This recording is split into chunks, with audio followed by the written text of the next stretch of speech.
दोस्तों मनीष कश्यप के ऊपर एनएसए लगा दिया जाता है सिर्फ इस मुद्दे को लेकर के कि मनीष कश्यप तमिलनाडु और बिहार के मुद्दे पर वीडियो बनाता है।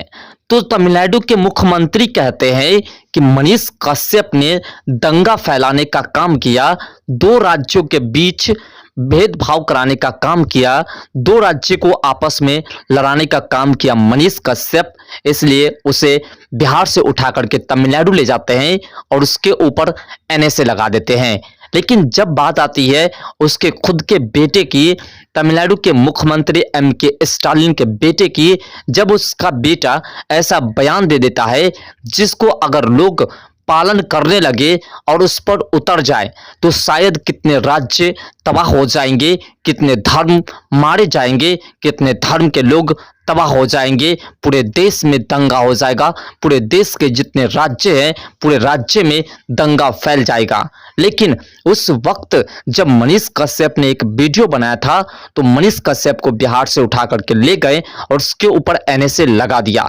लेकिन जब उसका खुद का बेटा, तमिलनाडु के मुख्यमंत्री का बेटा जब इस तरह का बयान देता है कि हिंदू धर्म, सनातन धर्म को मिटा देना चाहिए, ये डेंगू है, मलेरिया है, कोरोना है, तो उसके ऊपर आखिर एनएसए क्यों नहीं लगता है? उसके ऊपर एनएसए क्यों नहीं लगाते हैं तमिलनाडु के मुख्यमंत्री? तमिलनाडु के मुख्यमंत्री को जब देशद्रोही मनीष कश्यप लग सकता है एक छोटी सी वीडियो बनाने के कारण, जिसमें सिर्फ यही कहा जाता है कि तमिलनाडु में बिहारियों के साथ मारपीट की जाती है, तो बिहार के सरकार तमिलनाडु सरकार को सपोर्ट करते हैं और कहते हैं कि ये दो राज्यों में दंगा फैलाने का काम करता है, इसके ऊपर एनएसए लगाइए और इसे जेल में डाल करके इसके ऊपर जितनी अधिक हो सके कार्रवाई कीजिए। लेकिन जब स्टालिन का खुद का बेटा उदय स्टालिन सनातन धर्म को मिटाने की बात करता है,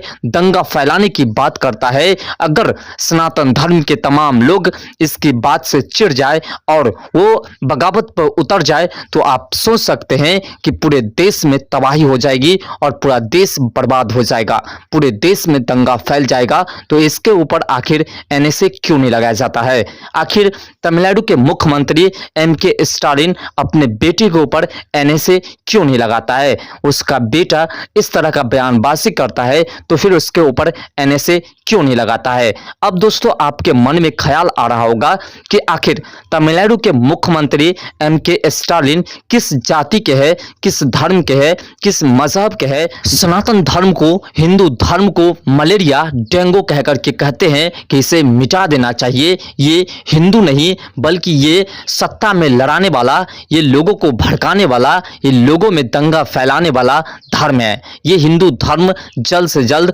मिट जाना चाहिए। इस तरह की बयानबाजी आखिर क्यों करते हैं? ये किस धर्म के हैं? तो दोस्तों आपको बता दें कि यह क्रिश्चियन धर्म के है और क्रिश्चियन धर्म के लोग हमेशा से हिंदू धर्म को, सनातन धर्म को मिटाने का प्रयास करते आए हैं और मिटाने की कोशिश में ये लोग लगे हुए हैं।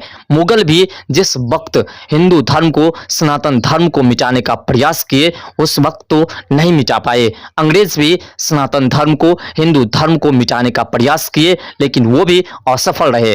अब जो है तमिलनाडु के मुख्यमंत्री का बेटा एमके स्टालिन हिंदू धर्म को, सनातन धर्म को चैलेंज कर रहे हैं और उसे मिटाने का प्रयास कर रहे हैं। और उसी के जितने भी पार्टी के लोग हैं, बिहार के मुख्यमंत्री, दिल्ली के मुख्यमंत्री, यहाँ तक की बात करें तो बंगाल के मुख्यमंत्री, साथ आपको बता दे तो उद्धव ठाकरे, साथ आपको बता दे अखिलेश यादव, ये सभी इसके सपोर्ट में है और इंडिया गठबंधन के जितने भी लोग हैं वो तमाम लोग इसके सपोर्ट में हैं। और अभी सभी के मुंह को लकवा मार गया है जब मनीष कश्यप ने एक छोटी सी प्रक्रिया दी थी।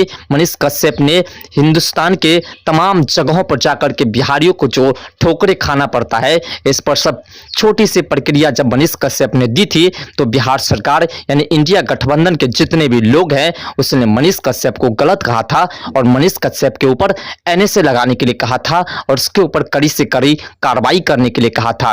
लेकिन जब एमके स्टालिन का बेटा उदयनिधि स्टालिन इस तरह की बयानबाजी करता है, जब हिंदू धर्म को मिटाने की बात करता है, सनातन धर्म को मिटाने की बात करता है, तो उसके ऊपर किसी प्रकार की कोई प्रतिक्रिया नहीं देते हैं, किसी प्रकार की कोई ट्वीट नहीं करते हैं, किसी प्रकार की कोई भाषण नहीं देते हैं और किसी प्रकार से वह कार्रवाई करने के लिए नहीं कहते हैं, बल्कि उसे सही ठहरा रहे हैं और उसके बारे में वो बड़ाई कर रहे हैं, उसका समर्थन कर रहे हैं। अब आप सोच सकते हैं कि इंडिया गठबंधन के जो लोग हैं वो सनातन विरोधी है या सनातन के सपोर्टर है। अगर सनातन सपोर्टर होते तो वो लोग जरूर कुछ बोलते, लेकिन उन लोगों को सिर्फ सत्ता चाहिए और सनातन धर्म को बदनाम करके अन्य धर्म वाले से वोट कलेक्ट करना चाहते हैं। लेकिन याद रखिए कि 80% ऐसे लोग हैं जो सनातन धर्म है। पूरे देश का 80% सनातन धर्म है हमारे भारत में और 80% के लोग जो चाहेंगे वही होगा। लेकिन सिर्फ अंतर यही है कि कुछ लोग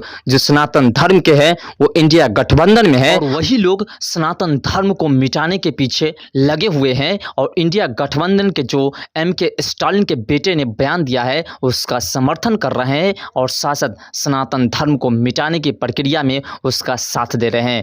दोस्तों, इस वीडियो को अधिक से अधिक दोस्तों में शेयर कीजिए, जिससे कि सनातन धर्म के जितने भी लोग हैं उसे समझ में आए कि सनातन धर्म के लिए इंडिया गठबंधन INDI के गठबंधन जो है, जिसमें तमाम नेता जितने भी विपक्षी थे, जितने भी आपस में दुश्मन बने हुए थे, वो सब एक हुए हैं सिर्फ सनातन धर्म को मिटाने के लिए। तो उन लोगों को समझ में आए जो सनातन धर्म का होकर के इसका साथ दे रहे हैं, इंडिया गठबंधन का साथ दे रहे हैं और इंडिया गठबंधन के साथ रह करके उसको वोट दे करके उसे प्रधानमंत्री बनाना चाहते हैं। उसको ये वीडियो शेयर कीजिए और उसे समझाने का प्रयास कीजिए और इस वीडियो को देखने के बाद उसे समझ में आ जाएगा कि ये लोग क्या चाहते हैं। दोस्तों, ये लोग यही चाहते हैं कि सनातन धर्म हमारे देश से मिट जाए और जिस प्रकार से 52 से लेकर के 57 ऐसे कंट्री है जो मुसलमान कंट्री है, उसी प्रकार से हमारे भारत को भी किसी अन्य धर्म के कंट्री को बनाना चाहते हैं, लेकिन हिंदू धर्म को मिटाना चाहते हैं। इसलिए इंडिया गठबंधन बनाया गया है। इंडिया गठबंधन का मुख्य उद्देश्य है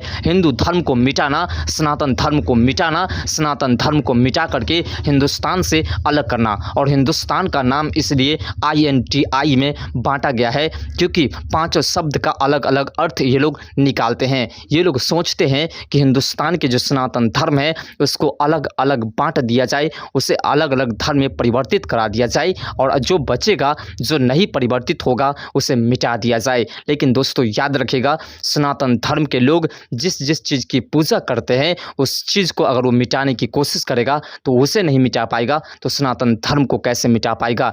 ये लोग कहते हैं कि सनातन धर्म मूर्ति की पूजा करते हैं इसलिए मूर्ति तोड़ दो, तो सनातन धर्म सूर्य की भी पूजा करते हैं तो सूर्य को भी ये लोग तोड़ करके दिखावे। सनातन धर्म पानी की पूजा करते हैं, पानी पीना छोड़ दे। सनातन धर्म धरती की पूजा करते हैं, धरती पर रहना छोड़ दे। सनातन धर्म चंद्रमा की पूजा करते हैं, चंद्रमा को फोड़ करके गिरा दे। सनातन धर्म अग्नि की पूजा करते हैं, ये लोग खाना पकाना छोड़ दे। सनातन धर्म हवा की पूजा करते हैं, ये लोग सांस लेना छोड़ दे। नहीं संभव है, इसलिए सनातन धर्म को मिटाना भी संभव नहीं है। सनातन धर्म को मिटाने के लिए जो आएगा वह खुद मिट जाएगा। दोस्तों, इस वीडियो को अधिक से अधिक लोगों को शेयर कीजिएगा, आप लोग से निवेदन है। तो दोस्तों मिलते हैं नेक्स्ट वीडियो के साथ, तब तक के लिए बाय। जय हिंद, जय भारत, जय बिहार।